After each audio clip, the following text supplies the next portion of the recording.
Hello and welcome to Retro Reviews, my channel where I review my favorite retro video games of all time as well as some modern releases I have recently finished.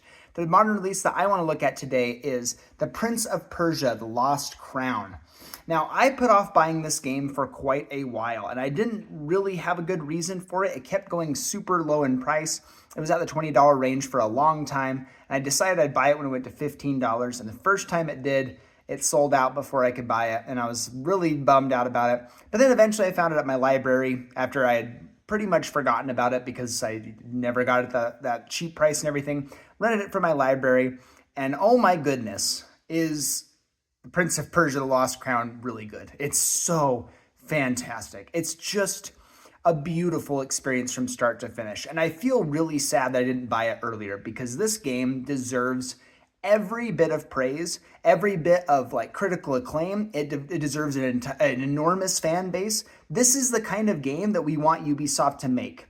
And we kind of failed on that front. We kind of failed on showing them with our wallets that this is the game that we want, instead of the billionth Assassin's Creed game. Not to throw shade at the Assassin's Creed franchise. I actually think they're pretty solid across the board, especially with the short development times that they have. I think they do a very good job with them. I've been critical of them in the past for sure, but I think overall, the more that I think about inflating budgets and everything, I'm less critical about Assassin's Creed. But this is a property that I really love. I love the Prince of Persia series. Prince of Persia Sands of Time is still one of my favorite games of all time. I remember playing that on the GameCube and having the best time of my life.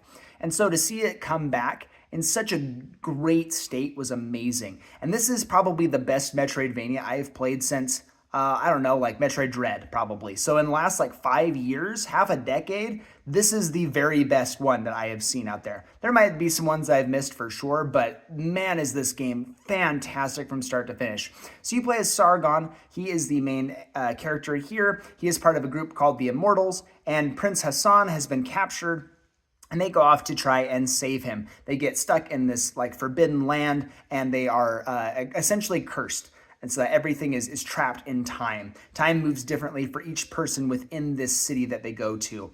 And Sargon's whole task, obviously, is to save Prince Hassan. And his whole objective as he moves on is to upgrade his powers and abilities through the Simorgh feathers that he finds. This is a all-powerful being that has been MIA, and I think the main reason that they determine that the city is the way it is. But you find these Simorgh feathers, and as you get them, you get different abilities that will let you traverse new areas. Very Metroidvania-esque. You start off with very little. The timing for parry windows and dodging and attacking and everything feels very new. It feels very much like a Metroidvania and a Souls game all wound up into one, which I think is kind of the trend right nowadays. You've got Dead Cells that absolutely fits the bill there. A lot of games that are in the roguelike tend to be kind of Souls-born, and a lot of the Metroidvanias are leading that as well. You have a little health flask system that you have once you reset at the whack trees that you can go to that will reset your health, as well as any of your consumables that you can use.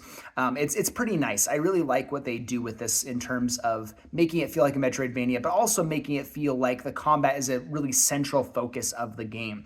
It's really important to master the combat, because if you don't, you will be left behind pretty quickly. The early game can be quite punishing because you don't have much health to work with. You can mitigate that by equipping little amulets that go along your necklace. You have a certain amount of slots that you can fill, and you can upgrade those over time by finding extra amulet slots, and each of them will give you different perks. The one that I picked very early on gave you an extra health bar, which was pretty paramount learning the game. Made it really a lot easier to actually make it throughout the experience in the early game. Because like I said before, the combat is pretty good. It's very strong across the board, but it's also very punishing. You miss your parry window, you're taking a big hit of damage. It shows a little zoom in to show that you missed your parry window and you take extra hit for that. The movement is spectacular. Jumping off walls is really clean. Some of the abilities that you get later on that I won't spoil here, but that are really darn cool, allow you to do a lot of movement that gives you a lot of freedom in how you explore the world. Very classic Metroidvania. If you think of the Metroid games themselves, when you are with Samus at the beginning of the game, she loses her powers and she's stripped to almost nothing. Then by the end, she's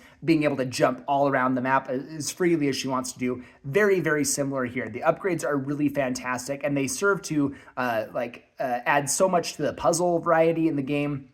and the optional puzzles that you can do, some of the collectibles that you can find. It's really rewarding. And what I really like about this game is that the side quests typically tie into the main quest in some way, shape, or form. There are some that are really just one-offs, but some of them, like the main like big puzzles that you find in the game, are all tied to a singular side quest that's really rewarding to complete by the end. It is fantastic from start to finish. The narrative is also really good with some really strong voice acting performances across the board. I don't think I've experienced a game quite like this in like the Metroidvania area, at least, that has such strong voice work. They did a really good job with characterization and making sure the characters came to life through the performances here. They're fantastic. All the immortals are really cool. I really like Sargon. I like his journey throughout this game. It's really fantastic from start to finish. The enemy variety is also very strong. Each enemy has different attack patterns. You have ones that are unblockable, like attacks that they do that are unblockable. You'll see a little red flash. That means you know to jump out of the way or dodge. But you have yellow flashes. That means you can parry them. It does like an insta-kill or does a ton of damage.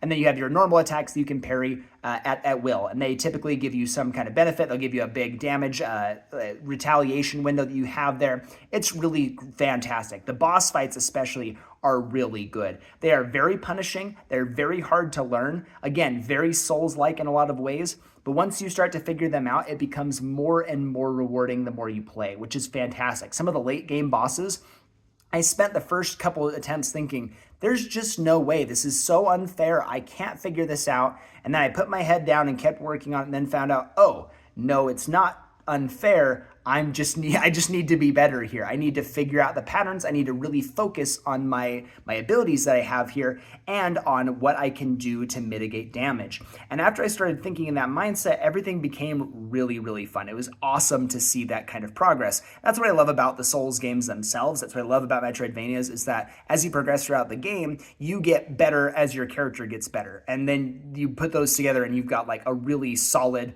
like overpowered character by the end of the game. And it really feels like that by the end of the Prince of Persia. There's a ton of side content that's really fun. It's really great to explore everything. The fast travel system is very good, and you get a little bump in the fast travel system. I won't spoil that, but you do get a better fast travel system later on throughout the game, which makes like mopping up the extra collectibles really fantastic. I just love how they do progression in this game. It really feels so tight from start to finish. There's also bonus challenges that you can do that are ridiculously hard. They ramp up in difficulty with each successive one, and they are just a joy to complete. All in all, this package is just perfect. Truly, I don't think I can find fault with this. There were very few times in this game where I felt like I hit that parry and I should have gotten that, or I made that jump and I should have, and like the game told me no. There are very few times where I felt like that, and probably when I did, it was probably of my own error. It really just comes down to being the best that you can be. There's some really tight platforming. There's some really hard boss fights. There's some really great enemy variety in this game.